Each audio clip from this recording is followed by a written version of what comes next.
গরম মশলার গুঁড়া, আদা রসুন আর লবণ দিয়ে চিকেনের একটু মাংস আর গাজর দিয়ে সিদ্ধ বসেছি। দেখি কি করতে পারি, বাচ্চারা বলতেছে বানাইতে সেই কারণে। আর এখানে হইতেছে ডাল বসেছি, এটা ঢাইটা দিই। এখানে হইতেছে পাঙ্গাস মাছ ভেজেছি, পাঙ্গাস মাছ দো পিজি করবো আজকে। আলু সিদ্ধ করে এটাতে একটু করে নিছি, যেন আলুর ভিতরে যেন কোনো দানা দানা না থাকে। দেখি কি করতে পারি। এগুলো সিদ্ধ হোক, সিদ্ধ হলো ওগুলো একসাথে মিক্স করে আলু দেখি কি বানানো যায়। আপনারা আমার সাথে দেখতে থাকেন। আমিও প্রথমবার বানাইতেছি, ইউটিউবে তো কত কিছু দেখি রান্নার ভিডিওতে, এখন দেখি আমারটা হয় কি না। পাঙ্গাস মাছ লবণ দিয়ে মাখায় রাখছি, লবণ ভিতরে ভিজলে তারপর একটু ধুবো ভালো করে ধুয়া। আর এখানে হচ্ছে একটু আলু দিব, বাচ্চার আলু, আমার নিজেরই আলু খেতে ভালো লাগে, সেই কারণে একটু আলু কেটে নিলাম। পেঁয়াজ কেটে নিয়েছি, দেখেন কি হয়েছে। এগুলো চিকেনটা হয়ে গেছে, কিন্তু আরেকটা কাজ বাড়ছে। এই দেখেন একদম পুড়ে গেছে, পুড়ে গেছে। এখন গাজর তো আর নাই, এতটুকুই। এটা দিয়ে দেখি কি করা যায়। এখান দিয়ে বসে আমি পেঁয়াজ আর আলু কাটতেছি, আর এটা চুলাই দিয়ে। আর এখান দিয়ে আমার জিনিসটা পুড়ে গেছে গা, এখন আর করার কিছু নেই। এটা ঠান্ডা হইলে তারপরে আঁশগুলা ছোটা ছোটা নিব। সিদ্ধ হয়ে গেছে, এই যে সফট আছে। এখন এগুলো ছোটো ছোটো টুকরো করে নিব, ঠান্ডা হোক। আর আমি ওখান থেকে তরকারিটা রান্না করে নিই। এখন তেল দিয়ে দেব।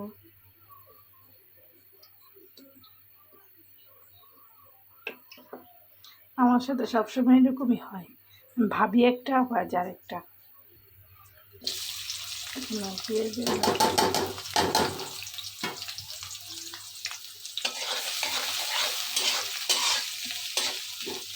ভাবলাম কি হয়ে গেল, একটু গাজরটা দিতেই করলাম, কেন বাচ্চারা গাজর খেতে চায় না, দুই মেয়ে এক মেয়ে গাজর পছন্দ করে না। সে কারণে ভাবলাম যে চিকেনের লাগে গাজর দিলে ভালো লাগবে না, একটু খেতে পছন্দ করবো, সেই কারণে গাজরটা দিলাম। দেখেন গাজরটা পুড়ে গেল। ওই চুলায় দিয়ে নিচে বসা বসে ওই যে পেঁয়াজ আলু কাটতেছি, এখান দিয়ে আমার খেয়ালি ছুটে গেছে যে আমি চুলায় কিছু দিয়েছি। কিসমতে যেটা হয় ওটা হবে। এই চুলা হলো পাঙ্গাস মাছটা রান্না করবো। পেঁয়াজটা হালকা ভাজা হলে আলুটা দিয়ে দিচ্ছি, আলুটা দিয়ে তেলে ভাজে নিয়ে আসছি। আজকে একটু অন্যভাবে রান্না করছি, আলুটাও ভাজলে সিদ্ধ হয়ে যাবে।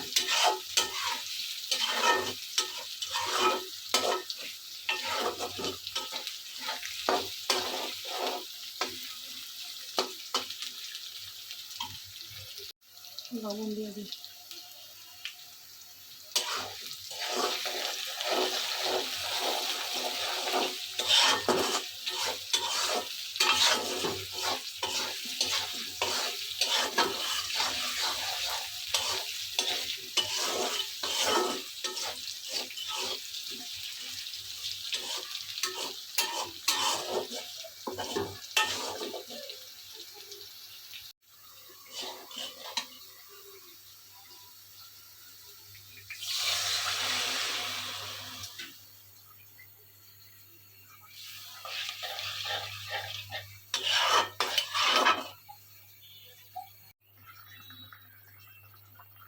হলুদের গুঁড়ো দিব।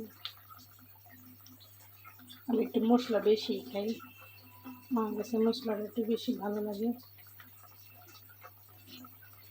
আমার প্রত্যেকটা রান্না দেখলে একটু বুঝেন যেন একটু লাল লাল হয়, এটা পছন্দ আমাদের বাসায়,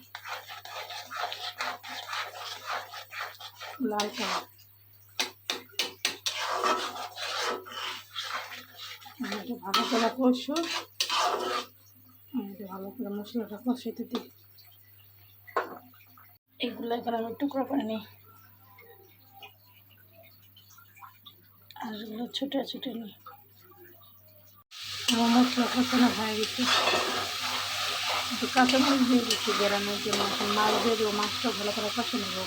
আমার কাছে পাঙ্গাস মাছ ভাজার থেকে কষায় রান্না করলে বেশি ভালো লাগে।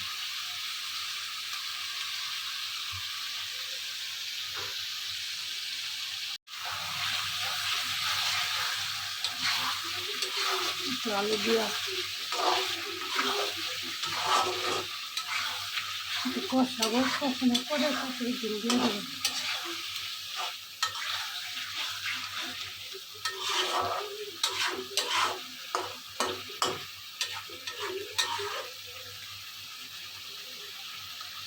পুদিনা পাতা, কাঁচামরিচ কুচি দিছি, আর ওই যে চিকেন আর গাজরের মশলাটা, একটা ম্যাজিক মশলা দিয়ে দিলাম একটু স্বাদটা বাড়ানোর জন্য।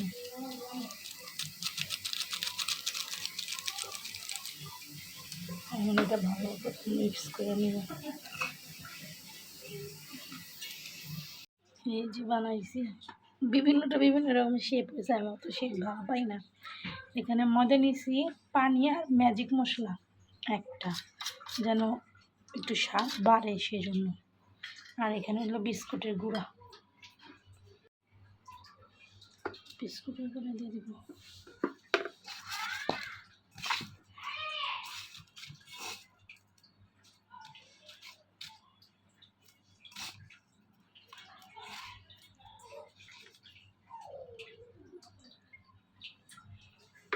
হয়ে গেছে একটা, আরেকটা নেব। এখানে কোট করবো, ঝরায় বিস্কুটে করে দিয়ে দেবো।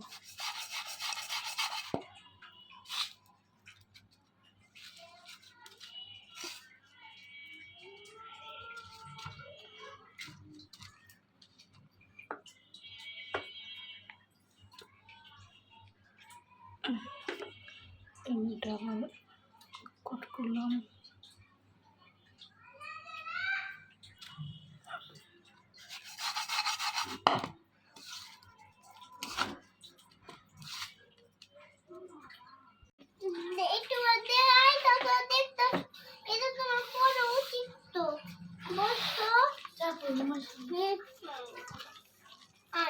আমি যাচ্ছি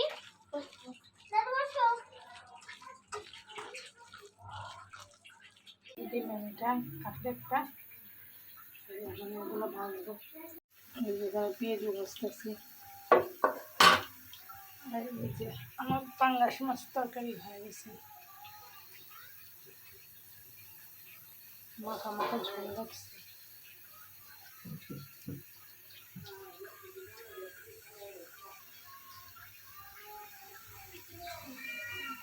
আমাদের বাসায় মটরের ডালের খায়, দোবাজাটা মটরের ডালের।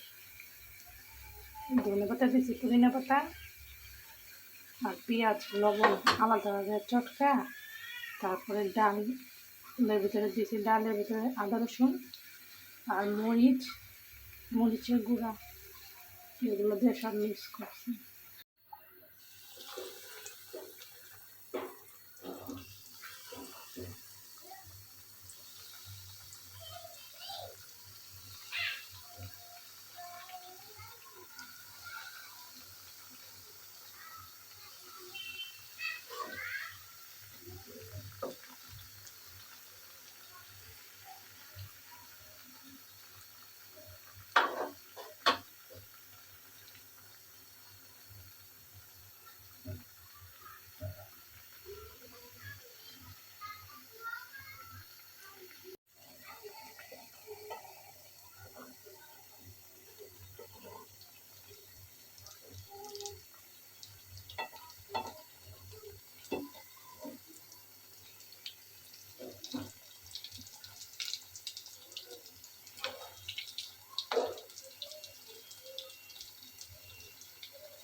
বানানোর পর একটা ছোটো মেয়ে খেয়ে ফেলছে, এই প্রথম বানাইলাম, ভালোই হয়েছে, কিন্তু এই দেখেন এরকম হলো কেন?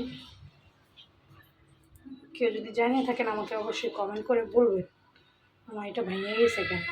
এটা এখন চুলা নিচে রেখে দেবো। আর এই যে দোবাজারটা আমার হয়ে গেছে, এটা চুলা নিচে রাখবো যেন গরম থাকে।